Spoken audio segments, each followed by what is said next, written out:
Lisa goes, oh, right. We won't need anything there. And starts crying again because they're going there to die.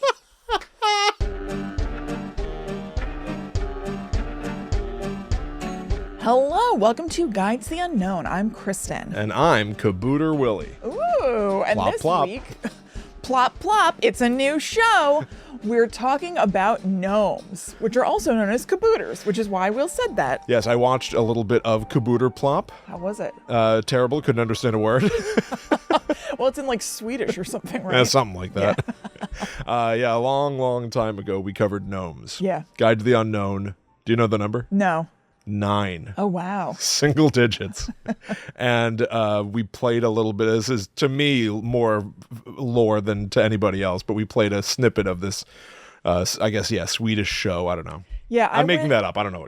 Yeah. I went down the line of like different gnome names or something, and I saw the name Kabooter Plop. Yeah. And I was like, oh my God, I have to find out about that. It's about a gnome named Plop. So I guess kabooter is the word for gnome. Right. And yeah, we played a clip of it and we got a YouTube copyright violation that ended up being like a huge thing to undo. Even worse than that, I think it was like Spotify or Apple Podcasts or something. Like YouTube, I can almost deal with. YouTube is not a big deal to me, but when the podcast apps say like something is wrong, like once you cut us off from that, we're dead. Right. So we snipped that out. But yeah, all these years later, I finally watched a little bit of Kabooter Plop, and I have to admit, it sucks. That sounds right. I think it was a ripoff of like those Sleepy Dwarfs or whatever they called. The Seven Dwarfs. Those Sleepy Dwarves or whatever they called it. Yeah.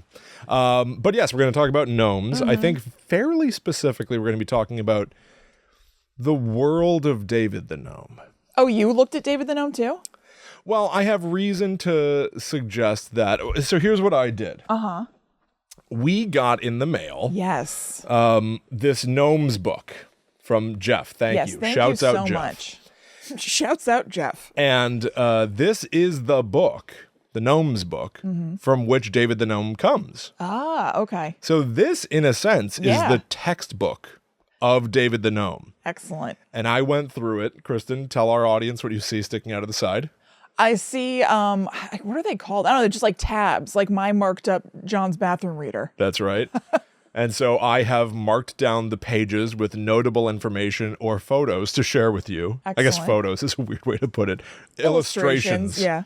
And so I'm going to be telling you about the quote-unquote real history of gnomes. Great. And I understand that you've done something that left you feeling quite distraught. Oh, God. So remember how funny and weird that first episode of David the Gnome was that I watched? You know, how actually I forgot to mark down the episode that it was. I'll find out before the end of this episode. Yeah, hashtag he knew. Yeah, hashtag he knew, the mouse basket, all of this. Yeah, it famously opens with him in the bathtub, completely naked. Come in. We're not very formal here. Shocking. So I was like, okay, let me find another episode of David the Gnome to watch. It'll be something like weird and funny. And I found a link that was to an IMDb list that was like the best episodes of David the Gnome. And number 3 was called The Mountains of Beyond. And this was the description of it. David and his wife Lisa must go off into the mountains because it is time to die. They know they will not live past 400 years old. David finishes writing his journal about the gnomes. He and Lisa are visited by an Arctic mouse who is carrying a message from their old friend Casper. I was like, what? Casper the ghost? I was kind of wondering. You're about to be not, one of me now. Because it's dead thing. Because it's about them dying. I was like, there's no way, right? But I don't know. So I was like, I have to watch that episode. It's the final episode of David the Gnome ever. They die. They go off to die. And I cried. Oh, I can't wait. Oh my God. I can't wait. It's heavy stuff for children. This show. It is weighty. I don't know. Wowee. There's a lot to talk about. Look, I don't know what I think. I think it's probably healthy to acknowledge death and stuff, but I was like, holy crap. Is this the venue? I don't know if it has to be, but I don't know. Maybe kids loved it. Maybe there were kids who grew up with a really healthy attitude around death because of this episode. But I was like, wow, is this heavy? Well, I'll be able to show you one of them. in just a moment after one of the kids who grew up with a healthy attitude around death because of this episode. And grew up with David the Gnome. Okay. After this commercial break. Okay. All right. I have evidence. Yes. To present to you. So over the last couple of months, I took a lot of home videos that we have, and I digitized them for Mom. And one of them was a fairly legendary video in our family of your first time taking the school bus to kindergarten. So I've got this tape in front of me, but after we did episode 365. Oh, you find I was just looking for it. Okay. Which was titled Teeny Little Weenies. Yes. That's where we discovered the David the Gnome in the bath image and our world changed. Right. After we recorded that episode, I digitized this tape. And in it, something quite shocking happens. Kristen, headphones, please. Headphones, please. Great. Now, I did ask Mom for permission. As of recording, I have not seen a response, but she is in the live chat on youtube.com/GTTUpod. So I'm sure... you know what? It's probably fine. It's probably fine. Okay, here we go. So I'm going to pull up a video, and our audience will get to see a certain someone. That certain someone is a young Willie. That's right. All right. I think I'm about 2 years old. I believe the year is 1988. Yeah. And you are at school. We're waiting for your school bus to come home and drop you back off. Right. That's the context. Here we go. Hello, William. Are you waiting for Kristen to come on the bus? You think she had a good day at school? I turn and look. She'll be here soon. Turn back around. All right, She'll be here soon.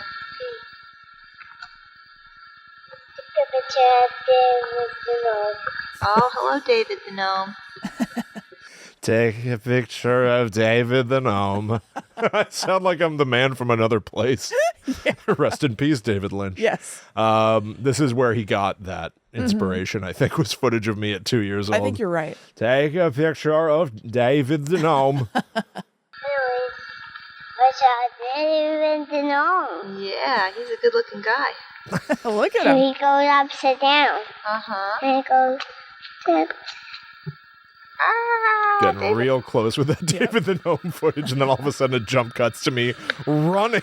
I really like that. Across a pasture.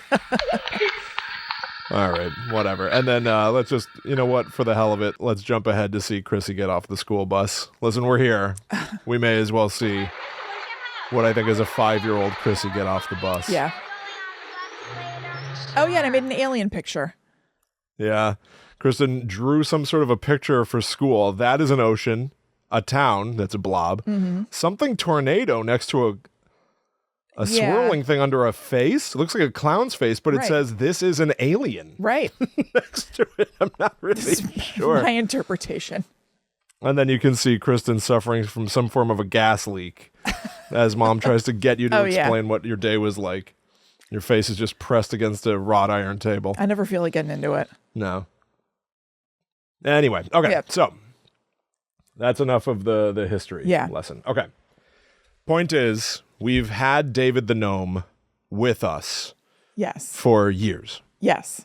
For basically our entire lives. Right. I mean, maybe I had just watched that episode where they go to the mountains of beyond, and that's why I was so deflated and down. Maybe that's why you were destroyed.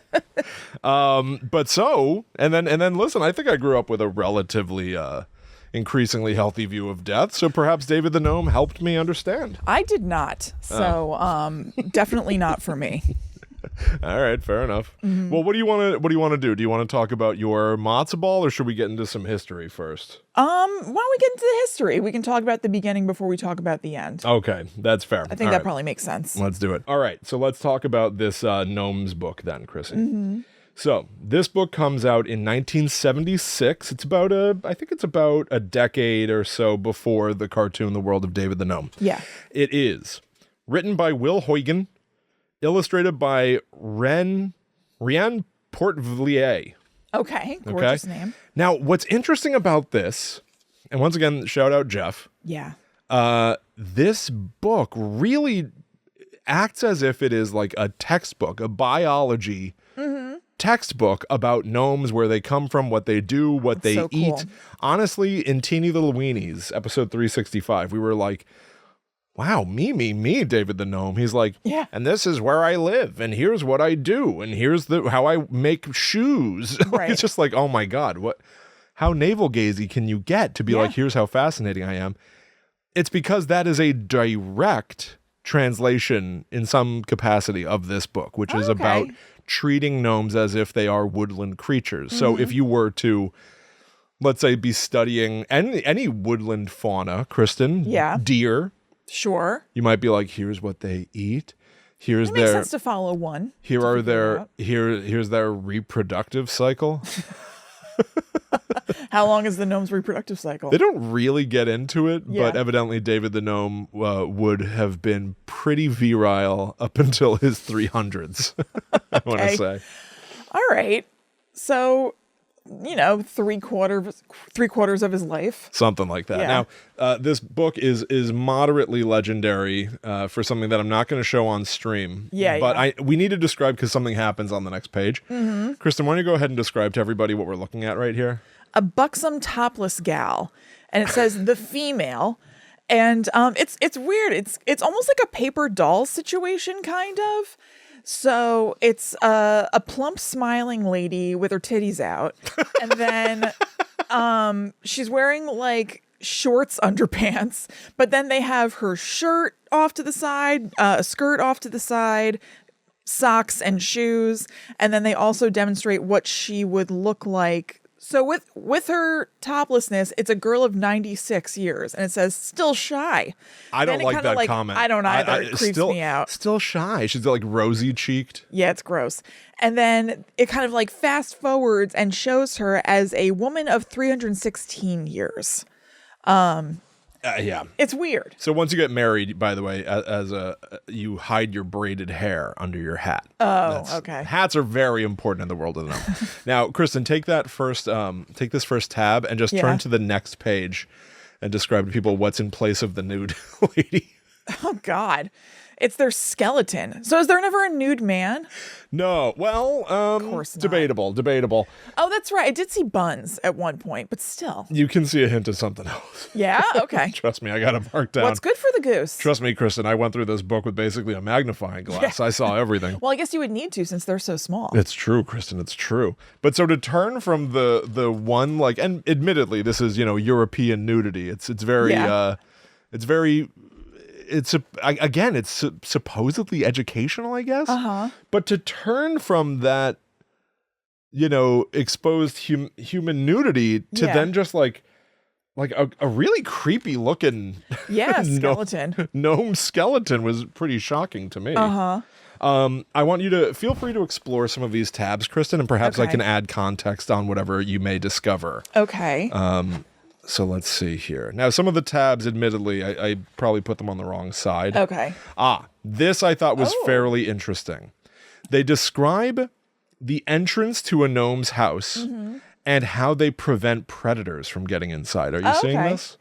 Yeah. So there's this entrance at the base of a tree, and then like a long tunnel that leads to the house. But there's some sort of like trap door that a bad guy could fall into, I guess, along the way. The bad guy in this case is like a badger or a polecat. I don't know what a polecat is. Yeah. But so I'm now displaying it on the screen. You would go in through the tree, but if you're too heavy, if you're heavier than a gnome, you trip this mechanism, which, it goes by weight.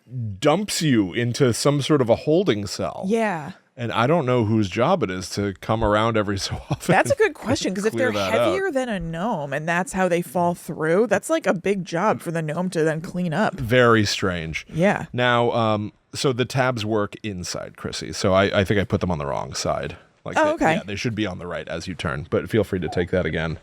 Now, the way the book kicks off, they're talking about what supposedly is the authentic history of gnomes. Yeah. You described gnomes in episode 9 as having come, as being described as basically like elementals. They're of the earth. Uh-huh. And they come from like the 1600s thereabout. This book says, round about the year 1200, the Swede Frederick Ugarf found a well-preserved wooden statue in a fisherman's house in Norway. The statue was just under 6 inches high, and it was of the traditional gnome as we imagine them now. It looks like a garden gnome carved out of wood. Yeah. And inscribed on it, it said, "Gnome, actual height." Quote, "X-ray tests have proved the statue to be more than 2,000 years old." Okay. So it's like from the year 1000. Yeah. I guess. Or no, wait. Way before that. Okay. Before the birth of BC. Yeah. And so, again, like this book really wants to make the case that these things are real Yeah. and have been out there for a very long time. I love that. Yep. That's great.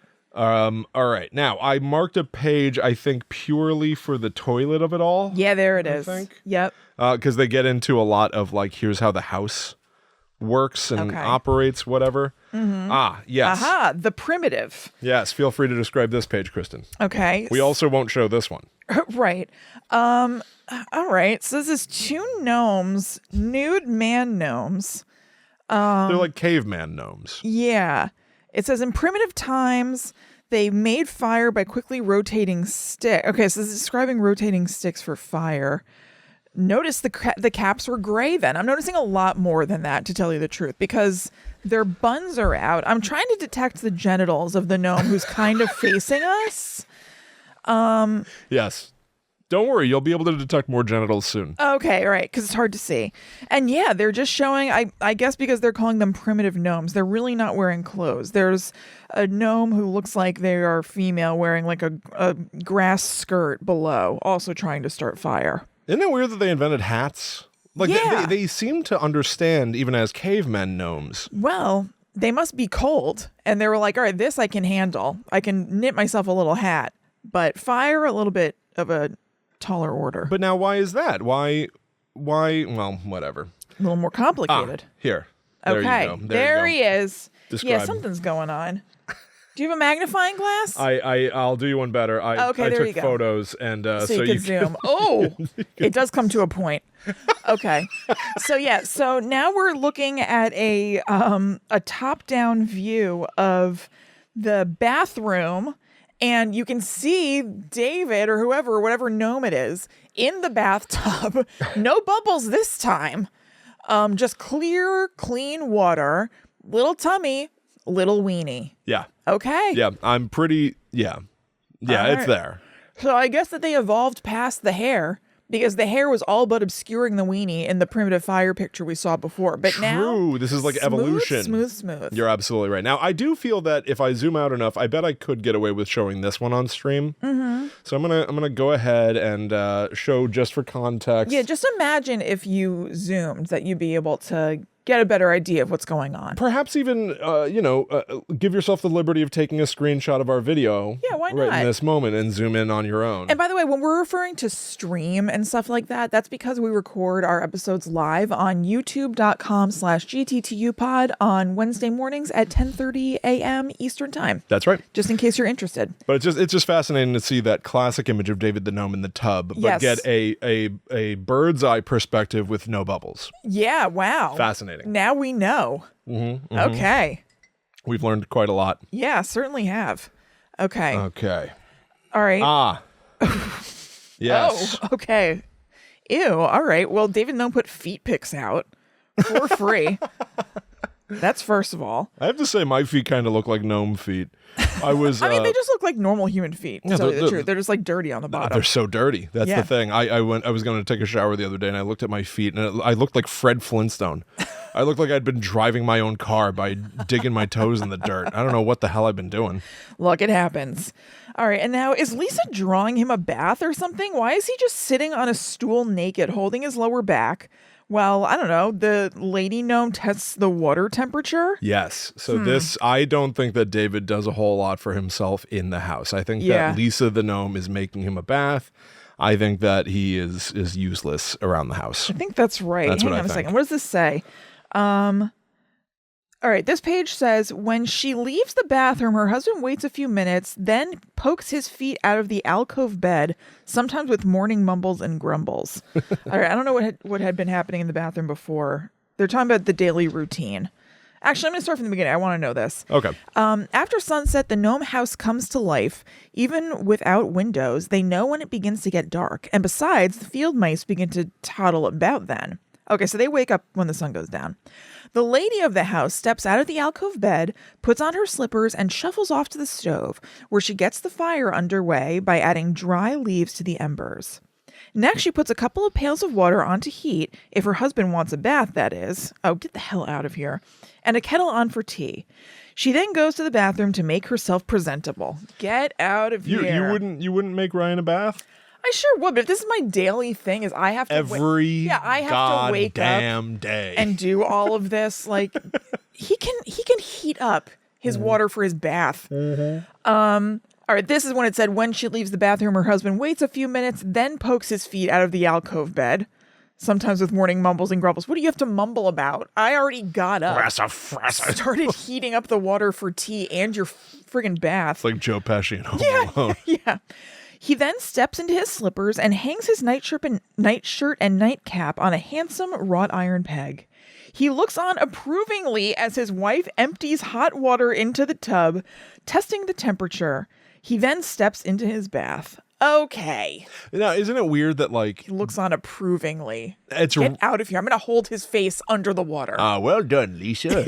It's just so weird that it's like, this is what happens every single day. It always happens in this order, always. No, sure. I'm happy to help sometimes, but this isn't what I'm doing every day. Whoa. Yeah, I know. Welcome back to just, like, the like, nature of it all. Yeah. Right? All right. So it's a lady gnome breastfeeding children, one on each boob. They always have twins. So she's got two babies right. simultaneously. Yep. Now, I don't... oh, by the way, what does this say? His wife what's he doing? Maybe he's doing something. Because it says his wife, meanwhile, spends the night, if she has babies, changing and washing diapers, ironing, rocking the cradle, breastfeeding, and singing songs. What's he doing? If his affairs do not cause him to spend the night elsewhere, the gnome returns home shortly before sunrise. Okay.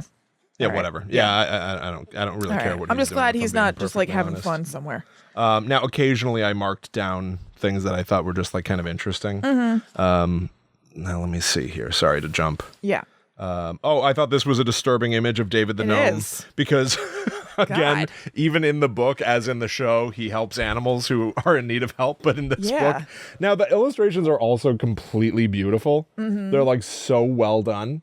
But this is an illustration of David the Gnome crawling into the mouth of a deer. Yikes. So it's like from the waist down, he's standing on a tree branch, but from the waist up, he's crawling inside a deer's mouth because there are flies in there. Intense. That he These has to pull illustrations, out. by the way, rule. Everything looks completely awesome. It is beautiful. Yeah, I love it. Like, we're poking fun, but I love all of this. Oh, I know. It's fascinating. Yeah. Well, also, this is the kind of thing, too, that, like, I think that I typically very much enjoy. Like, something of this, it's not identical, but it reminds me of those Blair Witch dossiers a little bit. Yeah, where it's like taking something fantastical, but treating it so realistically is very enjoyable. Yeah. This is where it starts to get into distinctly, I think, closer to horror vibes. Yeah, and I remember them talking about how like one of these trolls were gonna like throw David on his wheel and like grind him or something like that. I can't remember what the phrase was. So we have illustrations here of the trolls abusing gnomes because I guess trolls like to hurt gnomes. I'm not sure. This one of these descriptions here. A favorite troll pastime is to hold the captured gnome against a revolving grindstone, or to hold the gnome so close to a flame that he catches fire.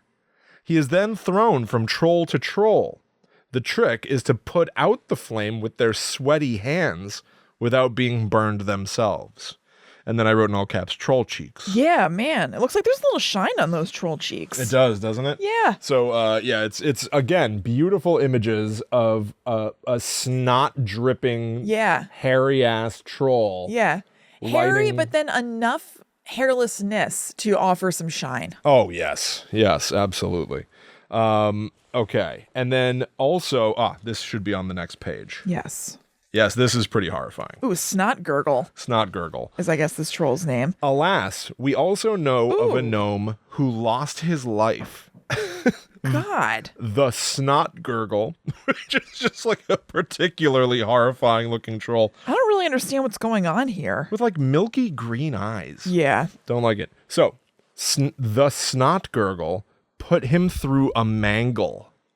The hell's a mangle? I think it's some kind of a meat grinder. It does look like a meat grinder. Because we've got the And it illustration. looks like this mouse who was like checking it out, like got its finger caught in it or something. Oh, jeez. I didn't even think of It that. looks I like thought it's it was in just, distress. I thought it was just horrified to see what was happening. Yeah.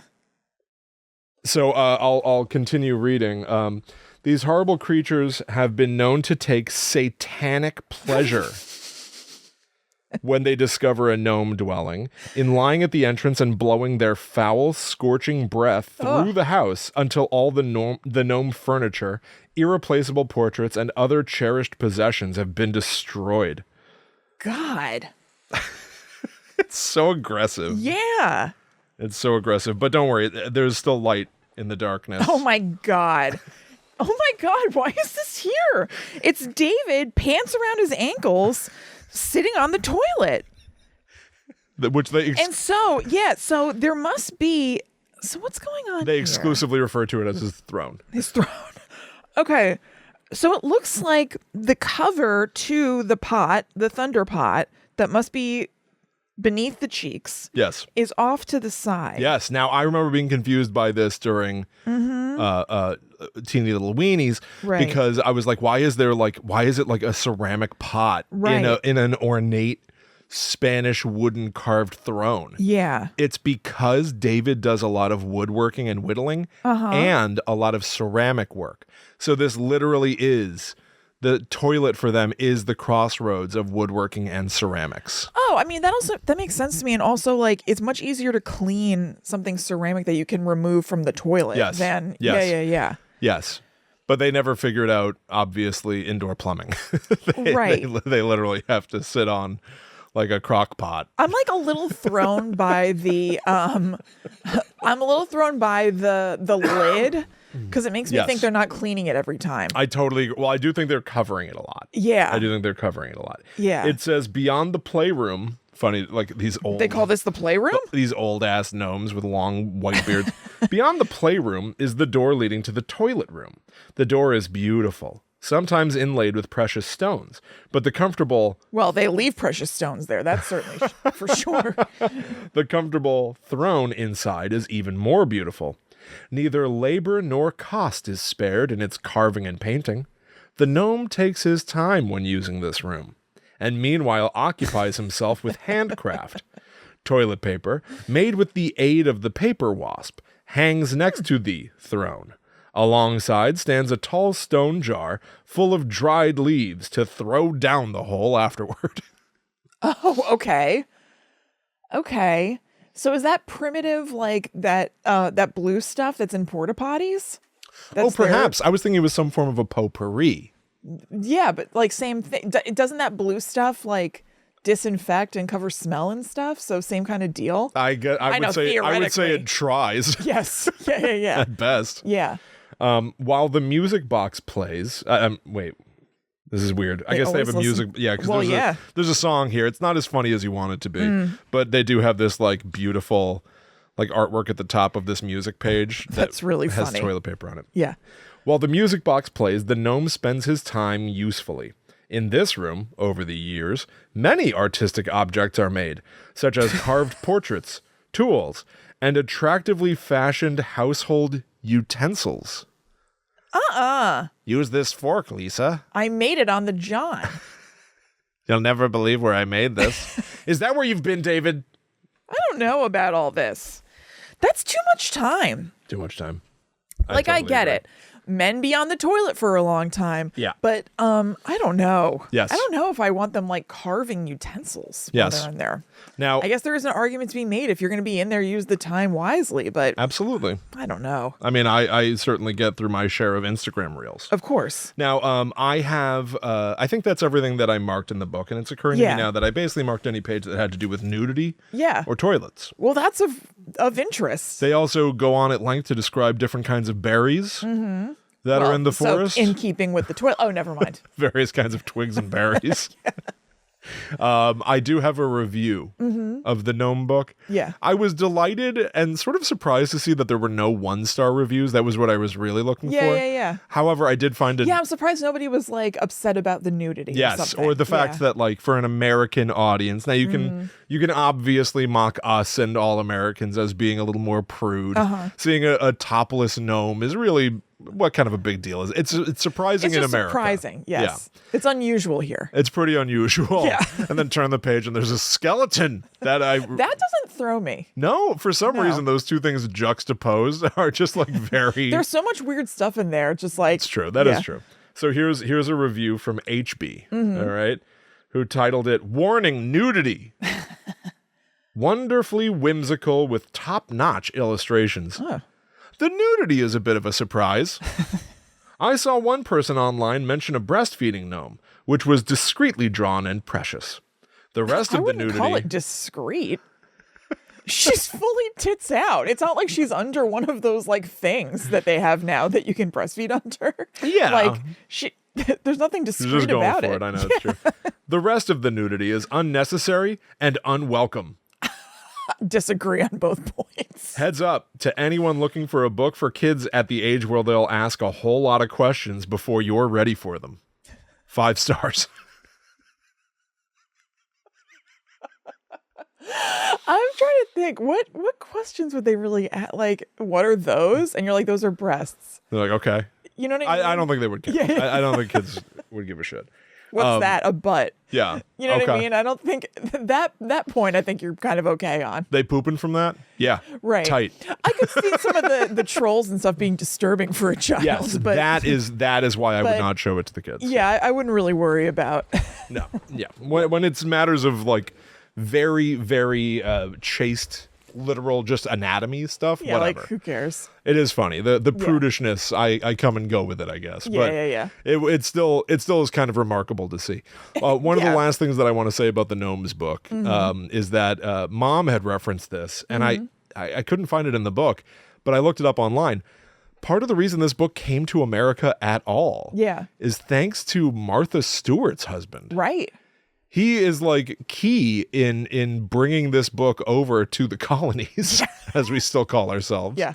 And I don't know. I guess that kind of lineage is just kind of fascinating to me. No, it's surprising because it's not a straight-laced book, no. I would say. And you think of Martha Stewart as being pretty straight-laced and uptight. Yes. You would think her husband must be. So, you know. Yes. Ex-husband now. Maybe that's why they divorced. Oh, is that right? Yeah, it's definitely not. Infidelity, I believe, is why they divorced. She caught him looking at that one page. What are you doing in there? Yeah. That's not a good thing. That's a bad thing. Yeah. Anyway. Very good. Enough. All right, great. Well, we are going to talk about that episode of David the Gnome. That's crazy. Can't wait. But first, we talk about patreon.com/GTTUpod. This is where you can go to get double the Guides to the Unknown because we have an entire second weekly podcast called The Netherworld Dispatch that comes out every Monday. So if you join us on our Demon tier on Patreon, you'll get all of the episodes of that. We have a few other tiers that you can check out where you can get the episodes at different intervals. So go browse Fly. We also have ad-free episodes of Guides to the Unknown starting at our $4 tier. That means you get every episode of Guides to the Unknown in addition to bonus episodes of the Netherworld Dispatch with no ads whatsoever. So check it out. Super fun. The most recent episode of the Netherworld Dispatch that just came out is called Psychics Kill the Vibe. Yeah. Kristen and I. They sure do. We were curious about what psychics are predicting for 2025. Like, because every year this happens. Yeah. Psychics go like, here's what's coming. It's always horrific. Don't do it. It's horrible. Yeah, they're never saying anything nice. They have nothing good to say. But so we ventured out into those corners of the internet. We watched Joseph Tittle. Yeah. We watched the Spirit Man. We watched the local news where a psychic was just talking about crypto. Yeah. It's like, this is a psychic boring stuff? psychic. The boring psychic. That's what a great marketing angle. I'm the boring psychic. Yeah. So go check that out. Patreon.com/GTTUpod. Also, as of this recording, there's a brand new episode of Dead Time. Yes. Yep, there is. With Kristen and Liz Sauer. Yep, we talk about this show called Ghosts of Shepherdstown. It's about a town in Virginia where they are getting so many paranormal emergency calls that they can't even handle it, the local police. So they have to assemble a paranormal dream team to come in and see what they can do. So Liz and I watched the first episode of that and talk about it. It has Nick Groff from Ghost Adventures as the lead on that show, which is very weird. He needs to keep his hands to himself. I was fascinated by your insights. I did not. I feel the two of you presented a side of Nick Groff that I hadn't considered. Yeah. I thought he was supposed to be the one who's maybe a little more boring, but probably more normal than Zach Bagans. It turns out he's trying something. Yeah. He's a little more desperate and handsy. Yeah. No, it doesn't feel good. So you get episodes of Dead Time, which is a monthly podcast when you join either our Patreon or the Ghosts in the Burbs Patreon or at either of our $4 tiers. It is brilliant. It's wonderful. Will was on last month's episode. So yeah, go check it out. Go check it out. Mm-hmm. Also, we love reading reviews from folks. And so we've got a lovely review here from NNJKJ, who says, beautiful name. You like your podcast spooky? Will and Chris are two incredible hosts that will keep your attention the entire show while providing insight on spooky topics without trying too hard. I look forward to every Friday I get to spend with this podcast. 5 stars. Thank you so much. That's so nice. I love the idea that it'd be like, oh, it's Friday. Oh, good. Hell yeah. So thank you so much. That's so nice. Event. Yes, totally. And I want to, so please consider leaving a review of your own. Mm-hmm. We could read it on a future episode of the show. Yeah. And shout out to all of you amazing listeners. I checked our Spotify stars. We have crossed 500. Awesome. We've done it. Thank you. And that's because so of much. you good people out there. And thank you so much. Yes, you rule. Thanks for listening to us talk about this and actually doing it. Yeah. Thank you. It's really nice. It really is nice. We've got a wonderful community and you're very much appreciated. Yes, you really are. All right. Now, let's get to the depressing stuff. Yeah. Oh, I can't wait. Oof. I'm so excited. All right. So one more commercial break, then David dies. Okay. He dies. Yeah. At the end of David the Gnome. Yeah. Oh my God. It sounds like a joke. It sounds like when I lied to you about Topanga dying in Boy Meets World. Yeah, no, they go off to die. And tons of woodland creatures cry all around them. That is so incredible. It's crazy. All right. That is so incredible. So I just had to see it. I knew that I would find it upsetting, obviously. Oh yeah. But yeah. I'm very proud of you. So I need to tell you, I had to do it for the people. I've got a little secret history from the last 12 hours. Okay. Last night before bedtime, I found out this episode existed. Okay. And I was certain you weren't going to watch it. So I was planning to wake up and watch it. Okay. However, this morning I woke up and there was a new Dead Time with you and Liz Sauer of Ghosts in the Burbs. Yeah. So I listened to it. Yeah. And in the course of doing that show, you say, I don't want to spoil Guide to the Unknown, but I had to watch something. Yeah. And I was like, this is it. This is it. I like instantly, I just knew that you would watch it and I would not have to. So I didn't watch it. You still are completely on your own with it. I am so excited to find out how they kill David the Gnome at the end of the David the Gnome show. He turns into an apple tree. Oh, that's nice. No, it is nice. It's just, oh God. Is it? Like, of course it's nice. I'm sure he's comfortable with it. Yeah, no, he's happy. He's waving from it. Superimposed. As a tree? Yeah, he's like superimposed over it. Oh, okay. The end. tree's not waving. No. Okay. No. Okay. Okay. So, all right, good. Well, I'm glad that happened and that you spared yourself. I cannot believe you watched it. This is where I felt I had to. When I was like looking at episode descriptions and it said that, I was like, how could I not? I just think that in many cases in the past, I feel you may not have. I'm really kind of impressed by you that you took this for the team. Thank you. Yeah, I would not have expected it. It was not great. The video I watched said that it was from BRB and Bob and Harvey Weinstein. Yes. Oh no. Yes. So did you start it or something? Yeah. I queued it all up. I had it all waiting for me. I couldn't believe how misguided this show is in 1,000 arenas. Yeah. Martha Stewart's husband brought it over, and it's from the TV shows from Bob and Harvey Weinstein. What is going on? This is like fated that just like strange individuals were associated with this and criminals. I loved it, though. I mean, I wonder if I saw this as a kid. I don't remember. Kristen, I can't. So here's the other thing. In not watching this episode, I put on a different episode and I watched it with Al this morning. Yeah. And Allie, it never occurred to me that she wouldn't know what the hell this is. Yeah. You know, she's heard us talk about Right. it. But we were watching and she was like, oh my God. and then she was just like, you watched this? Yeah. And I went, you didn't? Like, this was all there was. Yeah. This is what you watched in the 80s when you were a kid. Of course. Or something. And she was like, I've never seen this. I'd never heard about this before until you guys talked about it. Yeah. So the idea that this could be under the radar, because we've talked fondly about your Lisa the Gnome doll with the combo she can hold. I loved it. Obviously, we've got a home video where I'm telling mom to photograph on video a David the Gnome toy, making it fill the screen. Yep. Which is what he does on the TV show, by the way. His entire face fills the screen at one point. I know. He looks like the Dreamer in Twin Peaks season 3. You know what I'm talking about? Yes. And I did that. Yeah. At 2 years old. Yeah. But so like the idea that nobody might be watching this is more baffling to me than anything. Ryan didn't watch it either. He didn't have cable, so I mean, obviously, but yeah. Interesting. Yeah, I guess it would have been a cable show. Yeah. That's a great point. That's a great point. Because that would limit a lot. Yeah, because we watched it on Nickelodeon. Yes. Okay, I'm sorry, not to belabor, but we were so exposed to this. It's really not impossible that we would have seen this. Oh, totally. I mean, I watched His death, I mean. Yeah, no, I know. I remember watching David the Gnome a lot. I loved it.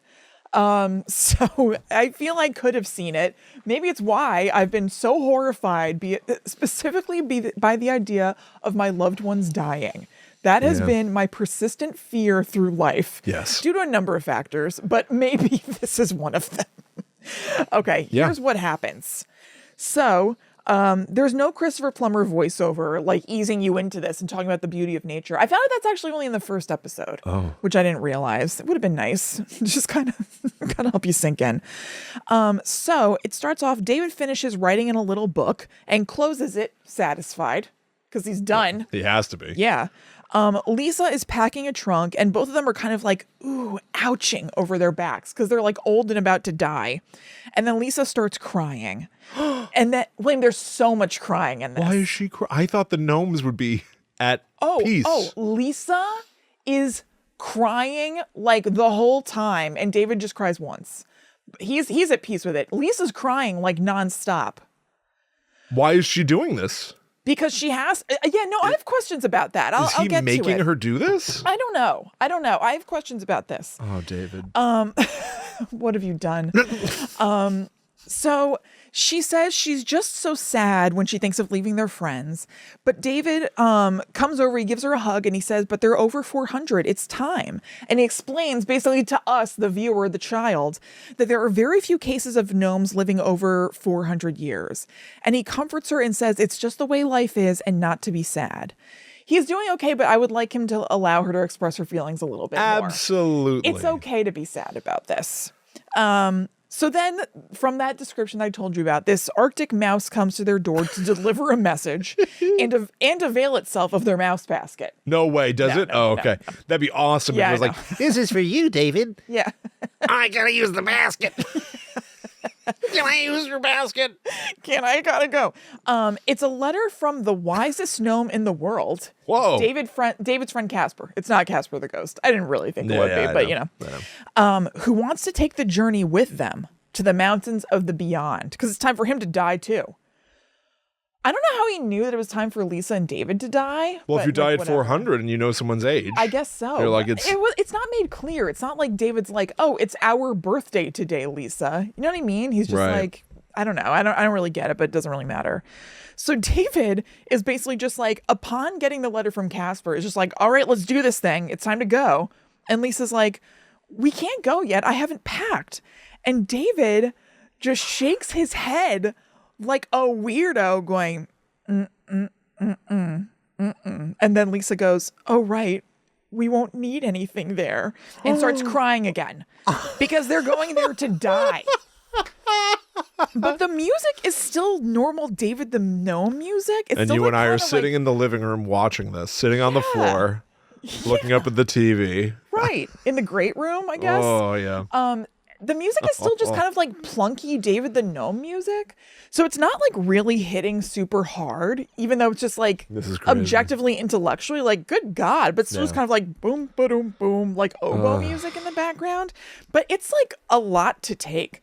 I mean, we keep invoking his name, partially because it's coming up, partially because he just died. It's like almost Lynchian. It's very strange because it's just like everything's nice in this cozy kitchen. The music is still normal, but they're talking about going off to die and this gnome is crying. It's really weird.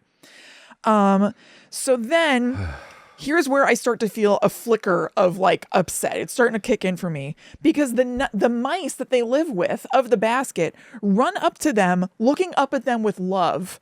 And then they run out the door with the Arctic mouse who had stopped by because they must sense that their masters are dying. So they may as well just get the hell out of here. Animals know these things. Right. So then David tells Cricket, their bodyguard, to run along now too because, quote, he and Lisa are going away forever. Oh, my God. Cricket's a little resistant to this, but then Cricket gets going. Throughout this, they keep rubbing noses because that's like their way of kissing, which I remember, but it makes a horrible sound, like two balloons rubbing together or something. Ew. It's like very like nails on a chalkboard. Why is their skin so tight? I don't know. I saw him do it to a hate king in my episode. Pretty sure. Did it make that noise? I don't know. To me, it made a terrible sound. So before they go on their journey, David blows out the candles in the kitchen, very symbolically.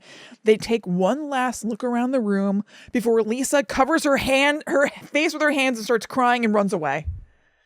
Maybe she doesn't have to die. No, I don't know. It's rough. At what point are you crying? Have you At cried? the end. Have you cried no, yet? I haven't cried, but I'm upset. Is Ryan in the room? No. You're alone. Yeah. Yeah, he was at work. I was just alone. Lights on, lights off. It was during the day, lights off, but I was in my office, which you know is quite dark. Oh my God, that is like, Jesus, that is like a tomb. Actually, though, I had recorded. Were you lying beneath a shroud? I was in a blanket. I had recorded Dead Time a couple episodes earlier, so I had the blinds up so that Liz could see me. Yeah. And so I still had them up, so there was some light. Okay, all right. We're referring to the fact that I like everything dark, so my Oh, office is usually pretty dark. Okay. So, I thought I had gotten away at least like with not too bad with animal stuff. They couldn't leave well enough the fuck alone with the animals, could they? Because they leave their tree later, and then they say a proper goodbye to the mice and Cricket, where all of the animals cry and make horrible noises because it's people. So it's just like me, like so annoying. But like cartoon tears are streaming from all of the animals' faces. Lisa starts crying again as they mount Swift, the fox who will take them to meet Casper, and then they tell Swift to come back to look after the mice. Lisa cheers up really briefly when all of the creatures of the wood start coming out to see them off to the afterlife. Like birds start swirling overhead. One of the birds drops like a flower necklace on Lisa. Deer are coming out. Bunnies are coming out. This is maudlin. It's insane. So Lisa gets down off Swift, gives a flower necklace to a bunny and says, "You have it. Where we're going, the flowers bloom all the time." This is a rare moment of like levity from Lisa. Like she seems kind of like in acceptance at this part, but that is what finally breaks David. And for the only time in the episode, he cries. It goes to his face, filling the camera, and he's like,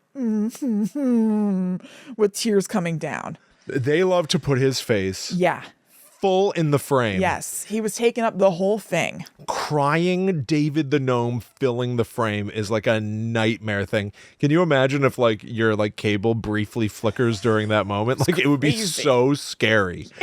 It would be so scary. It really is like David Lynch's face filling the frame. Yeah. Or I guess Kyle MacLachlan at the end of season 3. Right. This is just a dream. Slow David the Gnome tears. Holy shit. It's so nuts. So he says to the, she gets back on Swift. He says to them that they've had a good life and good friends, and they finally go on their way. On the way to meet Casper, David asks Swift to run for them one last time, and they laugh and enjoy the fast run. They get to see the Aurora Borealis on the way. That's nice. It is nice. They get to Casper's, and he seems way older than them. So I don't understand, but whatever. Everybody's different. And he says, 400 years. I can't believe we've made it. And I'm like, you're only 400 like them? Okay. They do like a million toasts to various varieties of relatives. It is again very maudlin. How much does it suck to have a third wheel when you and your wife are going off to die? Casper. It gets even more just like, why the hell is this man here? Like when they actually get to the mountains of despair or whatever it is. What is it? The mountains of beyond.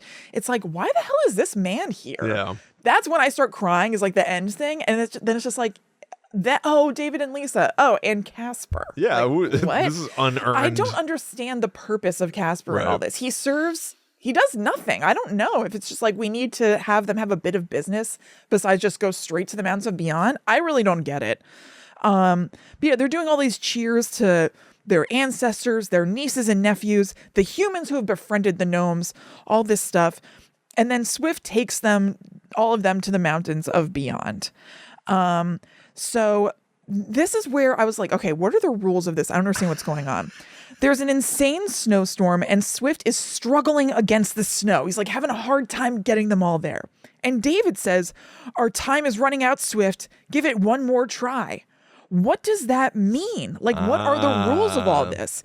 Because them deciding to go to the mountain of beyond sounded like they were submitting themselves. Yeah, they were choosing.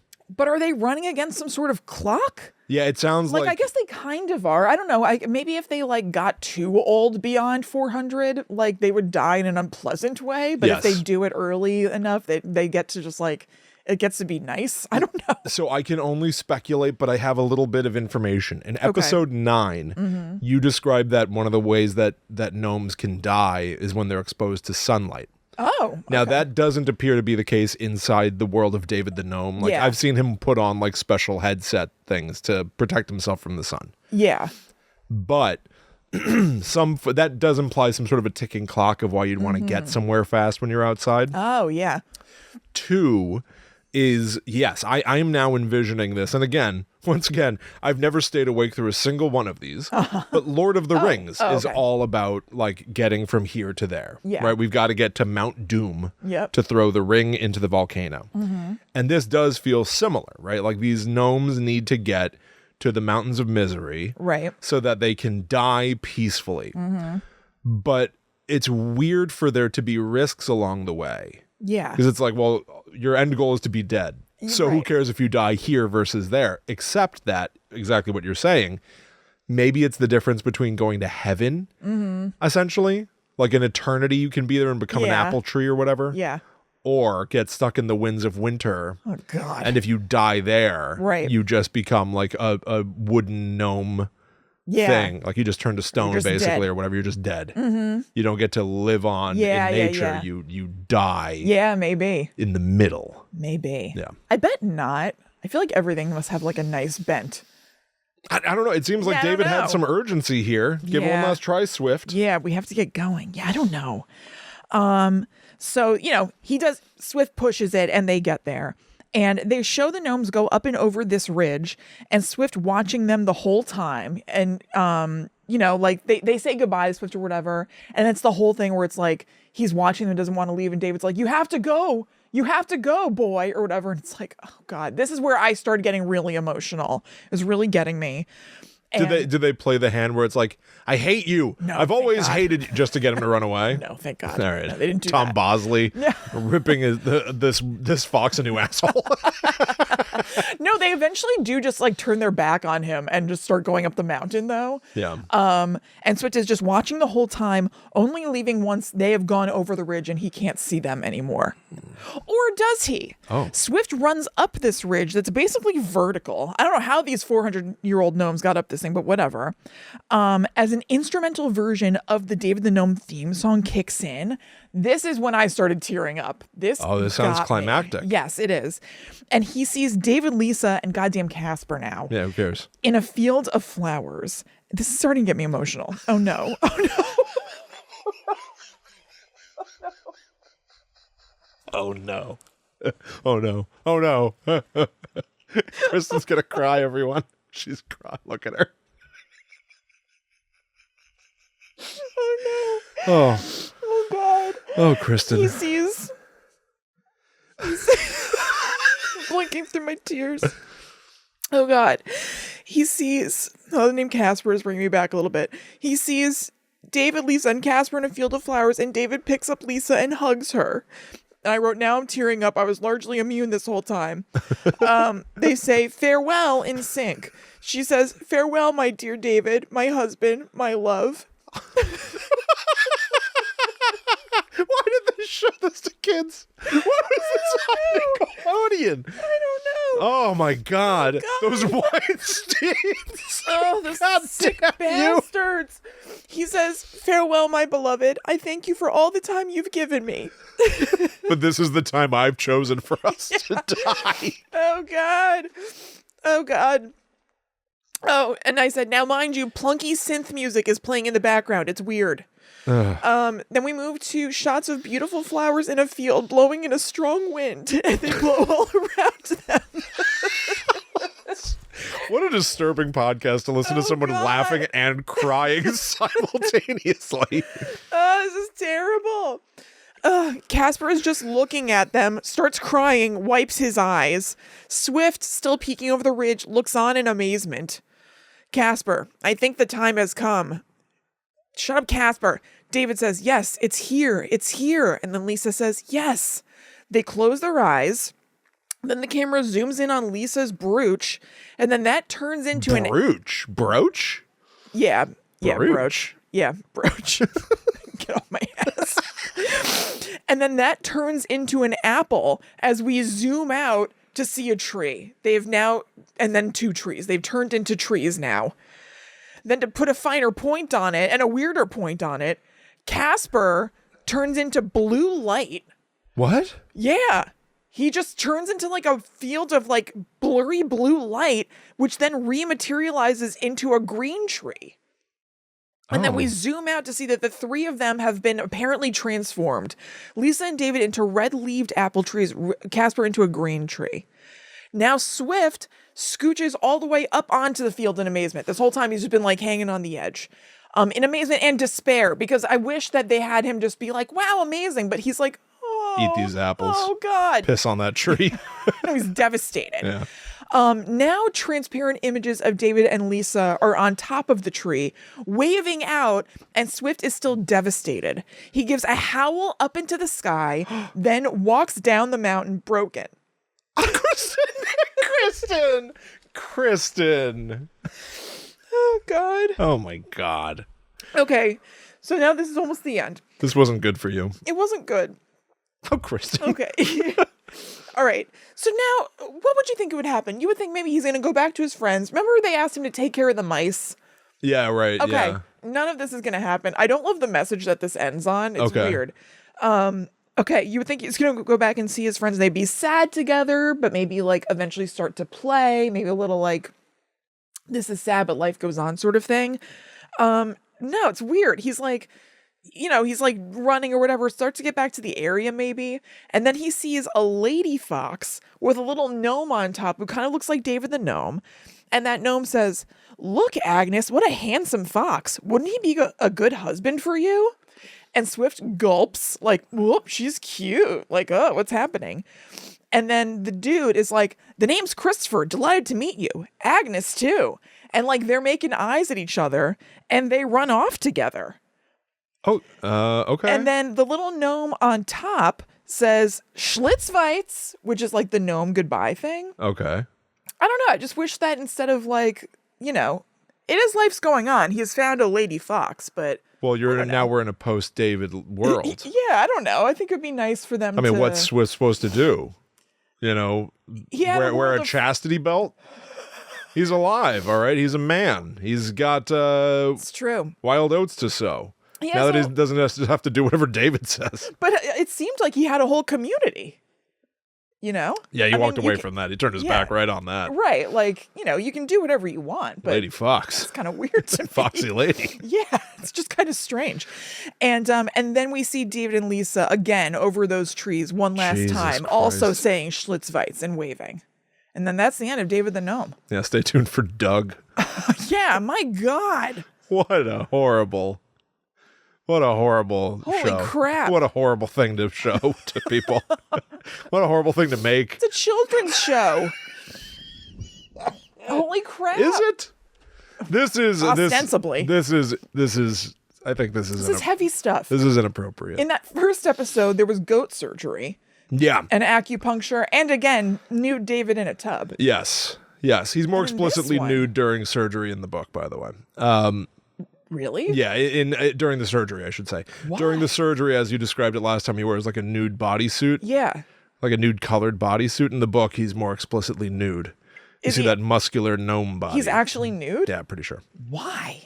I don't know. You get That naked. doesn't seem sanitary. You get naked to do surgery on animals, I guess. That's okay. why they take when they do surgery at a vet's office, it's why they take them to the back sometimes. I guess it's more primal. This- You're more linked to the animal. I guess so. This is Oh, God. what a horrible thing. Yeah. What a horrible thing. Right. No, it was tough. There's no moral to it besides that. I know. I saw Well, I guess it's like we can accept death with open arms, Yeah. but good God, it's just a lot for a kid. There was some description in the Wikipedia page for this episode. And Anthony Ocasio of Screen Rant Yes, yeah. places this as number 3 of the 10 most WTF television series finales. He also states, if you have kids, have them watch it as well. In the final moments, you, along with David, Lisa, and Casper, can wave goodbye. Goodbye to your children's innocence. Yeah, it's Jesus. right. Lauren Vino of MTV said, growing up doesn't have to be scary, but saying goodbye is unbelievably sad. Yeah. It was very sad. It's horrifying. Mm-hmm. It's number 2. They really could have taken things down a notch with Swift. Kevin L. Clark of Hip Hop Wired places the episode as number 2 of Banned from TV, the 10 most controversial TV series finales. Clark stated that the premise of the episode is, quote, a hard concept for children to understand, given the nice nature of the show and made worse since neither David nor Lisa are really that interested in dying. Yeah, they're just kind of like, I don't know. I guess they're somewhat interested in dying. You know what I mean? They're just kind of like, oh, we have to. Lisa is less so. Lisa is resistant. That's disturbing to me that Lisa, that's very David bizarre. seems like we got to do this. It's what's happening. Lisa is much more reluctant. Well, with his one tearful episode, it feels like he was trying to be brave. Yes, I think so. Yeah, it And then sounds the like he cracks may have been trying to started to hold it. I think I even wrote that, but I didn't say it. From that, I inferred that he had been trying to hold it together Yes. for Lisa, but then Right. seeing her do something so sweet really broke him. Broke him. So, would you watch this again? I don't think I can Get do the whole it. thing on DVD. Yeah. Just to conclude on some more levity, I suppose. Yeah, any more butts in this thing or? No, I actually, ironically, I do have another story from this book of gnomes dying and turning into trees. Oh, great. You want me to tell you that real quick? Whatever you want to do. Is that what you were going to say? No. Then no. say whatever you were going to say. All right. So I watched an episode this morning with Al. I tried to watch something called The Magic Scalpel. Uh-huh. Because that sounds awesome. Yeah. A magic knife. And I was like, oh, hell yeah. He's going to be cutting open deer and goats left, right, and center. Someone mislabeled the episodes on YouTube. So I ended up watching him explain how they make pottery for a while. That sounds nice. It was so boring. Yeah. But then they go out because there is a baby deer that's gotten caught in some wires. Yeah. And when they go to it, it's just got barbed wire wrapped around its neck. Oh my God. But as you said, humans have to voice act these animals. And Yeah, when they right. get to the deer, it's going like, Oh God. I don't like that. ooh. Like, it's like horrible. It's so disturbing. And then David's like, give me those nippers and I'll rip this wire off the deer's neck. And he's like, this ointment will help. Let me rub it on the deer. Oh. It's horrible. The whole experience from top to bottom Terrible. is very disturbing. It's a very odd show. Yes. And on some level, because listen, now we've done it. We've got the Gnome book. Yeah. Now we've looked at David the Gnome from episode 1 to the final episode. Yeah, This the might be bookends. us saying goodbye to David the Gnome. Maybe. Right? Maybe. Now that we have sort of seen the whole thing, I can understand the appeal of, remember the Cottingley fairies? Yes, I love the Cottingley fairies. Talked about them a million years ago. Yeah. Like this idea that like there are these magical sort of earthy elemental creatures that you can photograph I or love take pictures of. the idea of gnomes and fairies. Yes. I love. Absolutely lovely. But sometimes when you take it to such a granular level where you're describing how they keep mice as pets and the mice shit in a basket and then you have to pick up the basket and bring it to the toilet and here's how the toilet was made and here's what you do on the toilet and here's how long you spend in the toilet. And here's the toilet lid. And here's the toilet lid. Yeah. And all the way to here's how they die, but they don't want to. I think they may have taken it a little too far. Yeah, I think so. Which makes it fascinating for our a children's purposes. show, I certainly think they took it too far. Certainly far too devastating. Yeah. For the average child. I think so. I would not want Zoe to watch that. No. It's horrible. No. Zoe she's never going to know that this existed.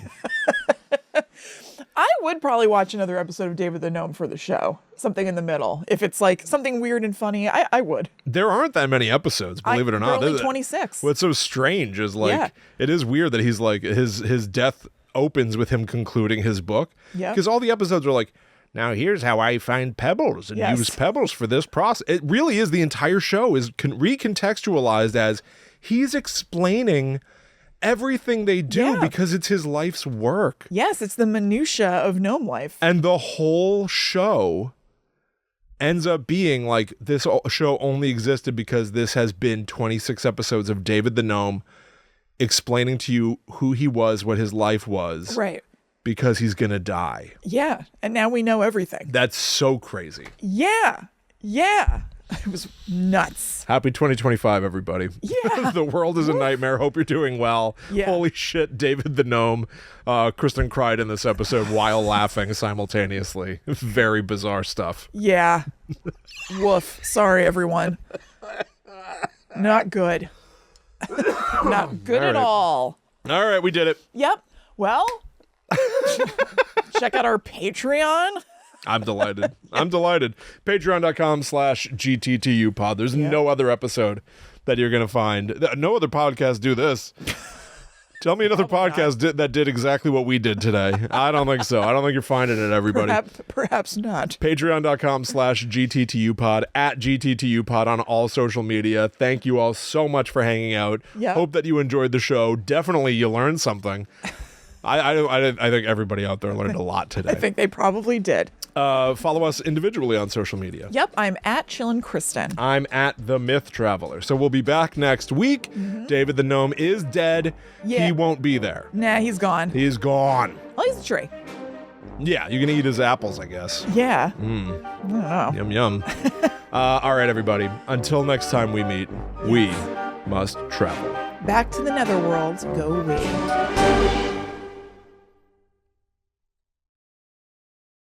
There was another episode where I cried. Oh, yeah. What was it? Do you know? You definitely cried during Ghostbusters Afterlife. Yes, that's what I'm thinking of. Yeah. Yep. Okay. I don't know. I do think, however, whenever Guide to the Unknown ends someday, we're going to end it the same way. It's us marching to our death, a long, slow demise. And we can superimpose our faces over apple trees. Absolutely. That sounds great. Yeah.